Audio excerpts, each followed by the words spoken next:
भारत में one nation one election की चर्चा जोरों शोर से चल रही है। पूर्व राष्ट्रपति रामनाथ कोविंद ने राष्ट्रपति को एक रिपोर्ट सौंपी है जिसमें बताया गया है कि किस तरीके से वन नेशन वन इलेक्शन किया जा सकता है। इसी पे हमने सोचा कि एक चर्चा की जाए आम लोगों से कि आम लोगों की क्या राय है। तो हमारे साथ में कुछ लोग हैं जो इलेक्शन के बारे में बात करेंगे, किस तरीके से वन नेशन वन इलेक्शन होना चाहिए या नहीं होना चाहिए, या होना भी चाहिए तो किस तरीके से होना चाहिए, ये सारी चीज़ें हम डिस्कस करेंगे। पहले आपसे शुरू करते हैं, क्या लगता है कि वन नेशन वन इलेक्शन होना चाहिए? देखिए, होना चाहिए, पहले भी था, पर कुछ त्रिंकुश विधानसभा होने के कारण नहीं हो पाया।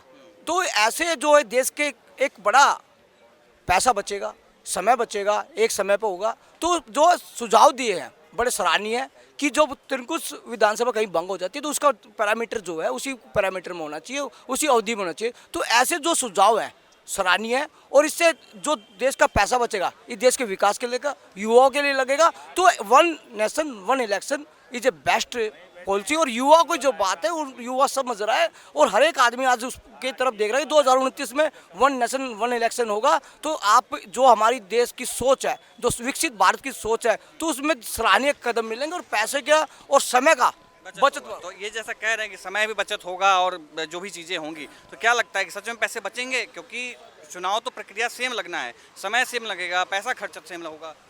देखो, वन नेशन वन इलेक्शन में पैसा तो बजट तो बढ़ेगा, घटेगा नहीं।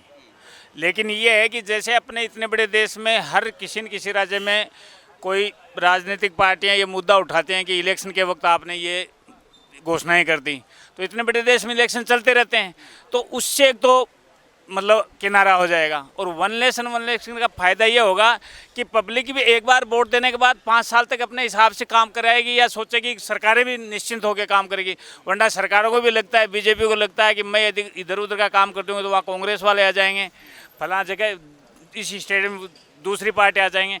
तो इससे क्या है कि देश का भी ध्यान पूरा फोकस नहीं रहता। विकास यदि देश का करना है तो जो सिस्टम अमेरिकन है इलेक्शन का वो होना चाहिए। 2 पार्टियां एक साथ इलेक्शन, इवन एक चीज़ तब आती है ना कि अगर जिस तरीके से वहाँ पे व्यवस्था है, वहाँ की सामाजिकता अलग है, अपने भारत की सामाजिकता अलग है, अपने यहाँ की समस्याएं अलग हैं, तो दोनों कंपेयर आप कैसे कर सकते हैं? मैं इसलिए कंपेयर कर सकता हूँ, आप किसी से कुछ सीखोगे ना, तो यदि आपको सड़कें अमेरिका जैसी चाहिए, डेवलपमेंट अमेरिका जैसी चाहिए, तो आपको निर्वाचन का सिस्टम क्यों नहीं चाहिए? निर्वाचन का सिस्टम क्यों नहीं चाहिए? आपको पब्लिक को तो आपको अवेयर करना है, आज भी आपको करना है, आगे भी आपको करना है। तो पब्लिक को तो अवेयर आप ही करेंगे ना। सरकारों का काम क्या है भाई? सरकारें गरीब के, कोई ये बोल दे गरीबी हटा देगी, ये तो कभी नहीं होगा। गरीबी नहीं हटाती, लेकिन सरकारें अवेयर करते हैं, उससे गरीब आदमी अपना काम करके अपनी गरीबी हटाता है। वैसे ही आप इलेक्शन के प्रति उनको अवेयर करेंगे तो वो वन इलेक्शन वन नेशन काम जरूरी है। क्या लगता है कि वन नेशन वन इलेक्शन से अमेरिका जैसा भारत बन जाएगा?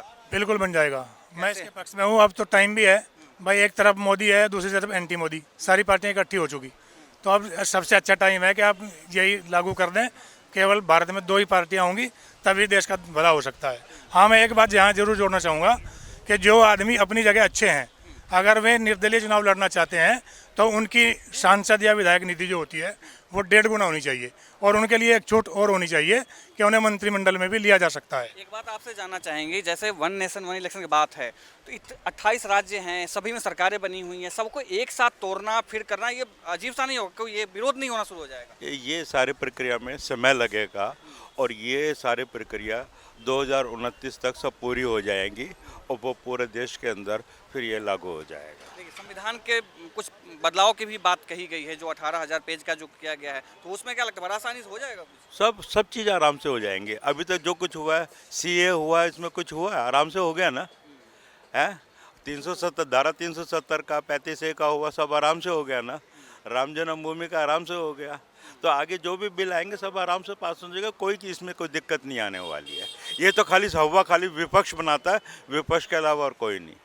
ये आपने सुना कि आम जनता जो है भारत का, वो क्या सोचता है? वो सोचता है कि वन नेशन वन इलेक्शन होना चाहिए, खर्चा चाहे भले कुछ भी हो जाए, लेकिन जो व्यवस्था है उसको ठीक किया जाना चाहिए। जैसे सर ने कहा कि पहले जी भाई, जो आप बात कर रहे हैं, खर्चा एक बार होने के बावजूद जो विकास की गति है, जो एक खौफ का डर होता है कि आज ये होगा, तो गति बढ़ेगी तो इम्प्लीमेंट बढ़ेंगे, राजस्व बढ़ेगा, और सरकारें खुले उस मन से काम करेगी तो राजस्व भी बढ़ेगा। खर्चा एक बार ही होगा। घर बनाते हैं, कोई घर बनाते हैं, एक बार ही पैसा लगाता है तो कितने सालों तक उसमें रहते हैं। तो ऐसे इस देश का विकसित भारत और सक्सेस भारत इसी वजह से बनेगा, और ये होना चाहिए और पहले भी था। एक चीज़ आपसे और जानना चाहूँगा कि जब देश आज़ाद हुआ तो पूरे भारत में एक साथ चुनाव हुए थे, लेकिन समय होते होते फिर से वैसा ही व्यवस्था हो गई जैसे चुनाव के डिफरेंट जो आने लगे, फिर से दोबारा ऐसा ना होने लग जाए समय के साथ में। नहीं, ऐसा नहीं होगा।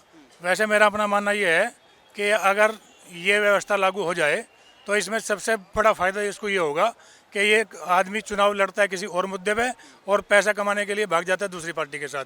ये जो भागम भाग है, ये बिकाऊ लोग जो हैं ये ठिकाने लग जाएंगे, ये भ्रष्टाचार राजनीति का ख़त्म हो जाएगा। सबसे बड़ा फ़ायदा इसका ये होगा कि आदमी को दो ही पार्टी दिखाई देंगी, उधर या उधर। तो ये है आम जनता की राय, आपने सुनी दिल्ली से, और आप देख रहे थे इंडिया न्यूज़ के लिए आदित्य कुमार और आकाश कुमार की रिपोर्ट।